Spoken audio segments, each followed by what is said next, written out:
Le 7-10 Listen anywhere.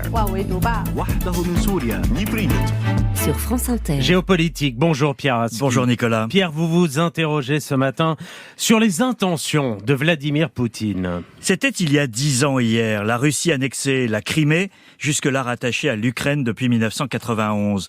Les semaines précédentes, des petits hommes en vert, c'est comme ça qu'on avait surnommé les soldats russes sans écusson national, avaient pris le contrôle de la péninsule. C'était le premier coup de ce qui s'est transformé il y a 2 ans en guerre d'invasion de toute l'Ukraine. Vladimir Poutine a célébré hier cet anniversaire, coïncidant avec sa réélection la veille, avec un score aux allures de plébiscite, 87%.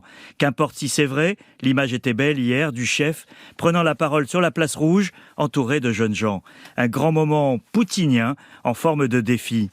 Ce défi a commencé il y a une décennie précisément, lorsqu'il a décidé de faire payer à l'Ukraine et à l'Occident le tournant pro-européen du soulèvement de Maïdan à Kiev fin 2013.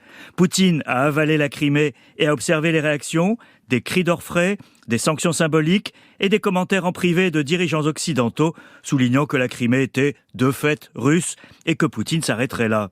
Il ne s'est pas arrêté là. Et quelles leçons en tirez-vous sur la stratégie russe ? Vladimir Poutine n'a pas organisé par hasard ses élections à la même date que l'annexion de la Crimée.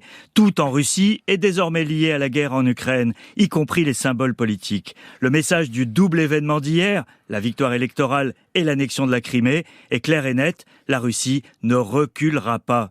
Relégitimé symboliquement par une victoire sans risque, que va faire Poutine de ce moment conquérant ? Il va amplifier sa double stratégie militaire et psychologique. Placée en économie de guerre, la Russie utilise à fond l'avantage de sa taille et de sa centralisation, au moment où l'Europe, qui, elle, n'est pas entrée dans cette logique, peine à assurer le soutien militaire à l'Ukraine. Mais c'est surtout dans la guerre psychologique que Vladimir Poutine peut nous surprendre. Que voulez-vous dire, Pierre ? Il y a, Nicolas, dans la déclaration de victoire de Poutine, une petite phrase qui donne une idée de ce qui s'annonce.